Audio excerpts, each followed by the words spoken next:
But today, I want to focus my questioning on Mr. Dorsey and on Twitter.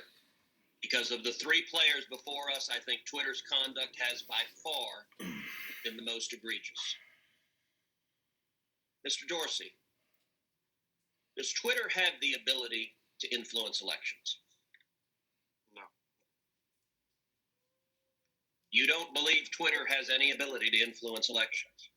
No, we are one part of a spectrum of communication channels that people have. So you're testifying to this committee right now that Twitter, when it silences people, when it censors people, when it blocks political speech, that has no impact on elections? People have choice of other communication channels with which... Not if they don't hear information. If you don't think you have the power to influence elections, why do you block anything? Well, we have policies that are focused on making sure that more voices on the platform are possible. We see a lot of abuse and harassment, which ends up silencing people and having them leave from the platform. All right, Mr. Dorsey, I find your opening questions, your opening answers absurd on their face. Let's talk about the last 2 weeks in particular. As you know, I have long been concerned about Twitter's pattern of censoring and silencing individual Americans with whom Twitter disagrees. But 2 weeks ago, Twitter, and to a lesser extent Facebook, crossed a threshold that is fundamental in our country. 2 weeks ago, Twitter made the unilateral decision to censor the New York Post in a series of 2 blockbuster articles, both alleging evidence of corruption against Joe Biden, the first concerning Ukraine, the second concerning communist China. And Twitter made the decision, number one, to prevent users, any user, from sharing those stories. And number two, you went even further and blocked the New York Post from sharing on Twitter its own reporting. Why did Twitter make the decision to censor the New York Post?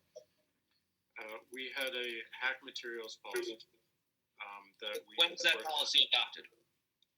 In 2018, I believe. In 2018. Go ahead. What was the policy? So the policy is around limiting the spread of materials that are hacked. We didn't want Twitter to be a distributor for hack materials.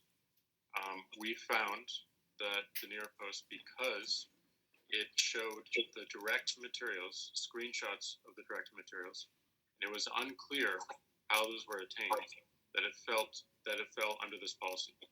Now, so in your view, if it's unclear the source of a document, and in this instance, the New York Post documented what it said the source was, which it said it was a laptop owned by Hunter Biden that had been turned into a repair store.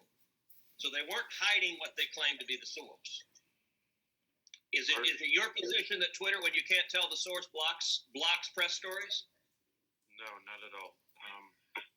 Our team made a fast decision.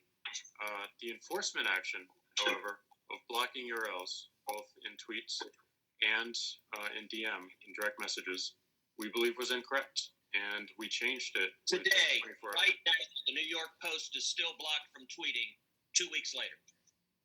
Yes, they have to log into their account, which they can do at this minute, delete the original tweet, which fell under our original enforcement actions, and they can tweet the exact same material from the exact same article, and it would go through.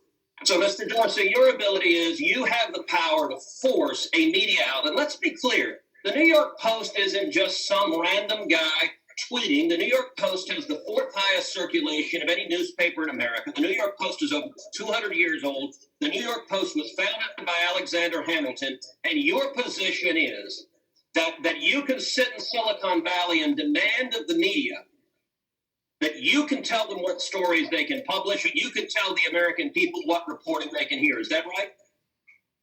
No, this was every person, every account, every organization that signs up to Twitter agrees to a terms of service. Terms of service. So media outlets must genuflect and obey your dictates if they wish to be able to communicate with readers. Is that right? No, not at all. We recognize an error in this policy, and specifically the enforcement. You're still blocking their posts.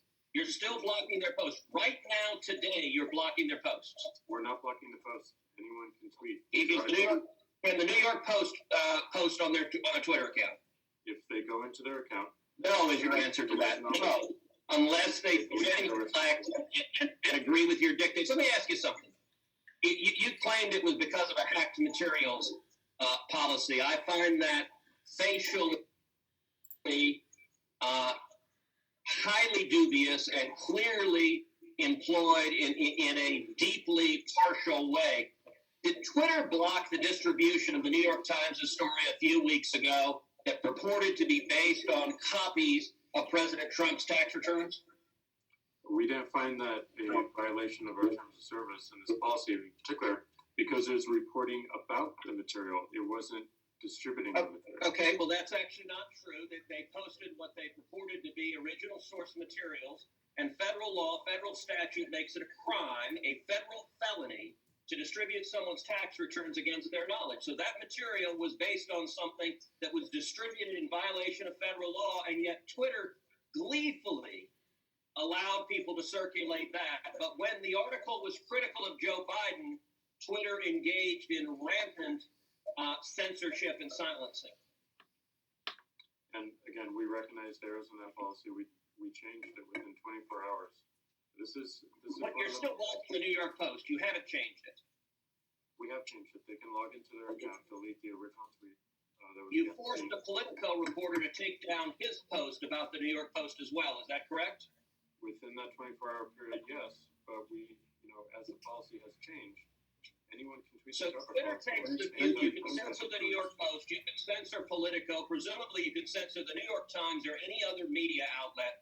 Mr. Dorsey, who the hell elected you and put you in charge of what the media are allowed to report and what the American people are allowed to hear? And why do you persist in behaving as a Democratic super PAC, silencing views to the contrary of your political beliefs? Let's give Mr. Dorsey a few seconds to answer that. And